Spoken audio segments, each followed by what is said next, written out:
பாருங்கள் இடிமுரசு டிவி. இது உண்மையின் முரசு. உள்ளூர் செய்தி முதல் உலகச் செய்திகள் வரை உடனுக்குடன் அறிந்திட இடிமுரசு டிவிக்கு சப்ஸ்கிரைப் பண்ணுங்க. கரூர் மாவட்டம் கடவூர் அருகே மாவத்தூர் ஊராட்சிக்கு உட்பட்ட குளக்காரன்பட்டி கிராமத்தில் அமைந்துள்ள பிரசித்தி பெற்ற துர்க்கையம்மன் கோவிலின் மகா கும்பாபிஷேக விழா கோலாகலமாக நடைபெற்றது.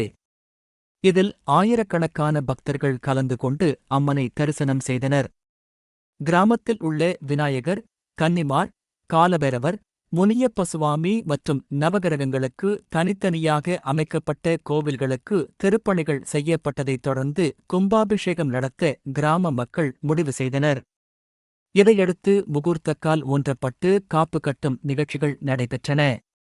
பின்னர் பக்தர்கள் காவிரி நதியில் புனித நீராடி செல்லாண்டியம்மன் கோவிலில் இருந்து பால்குடம் மற்றும் தீர்த்த குடங்களை தாரை தப்பட்டை முழங்க வானவேடிக்கையுடன் கோவிலுக்கு கொண்டு வந்தனர். கோவில் வளாகத்தில் அமைக்கப்பட்ட யாகசாலையில் பல்வேறு யாக பூஜைகள் நடைபெற்றன. மகா கணபதி ஹோமம், வாஸ்து சாந்தி, ரக்ஷாபந்தனம் உள்ளிட்ட சடங்குகள் 2 நாட்கள் நடைபெற்றன. தொடர்ந்து சுதைகளுக்கு கண்டிருத்தல், மூலவருக்கு அஷ்டபந்தன மருந்து சாத்துதல் போன்ற சிறப்பு பூஜைகளும் நடந்தன. இதைத் தொடர்ந்து கடவூர் ஜமீன்தார் மோகன்குமார் முத்தையா தலைமையில் விநாயகர், கன்னிமார், காலபைரவர், முனியப்ப சுவாமி மற்றும் நவகிரகங்களுக்கு புனித தீர்த்தம் ஊற்றி மகா கும்பாபிஷேகம் நடத்தப்பட்டது.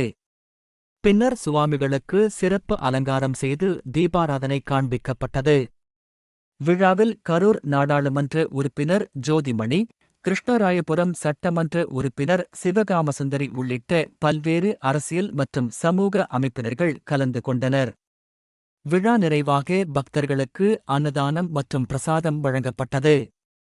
இந்த நிகழ்ச்சியில் சுற்றுவட்டார பகுதிகளில் இருந்து ஆயிரக்கணக்கான பக்தர்கள் கலந்து கொண்டு முண்டி கருப்பையா, வாடி கருப்பையா, சந்தன கருப்பையா, விளாவாடி கருப்பையா, சங்கரலிங்க கருப்பையா,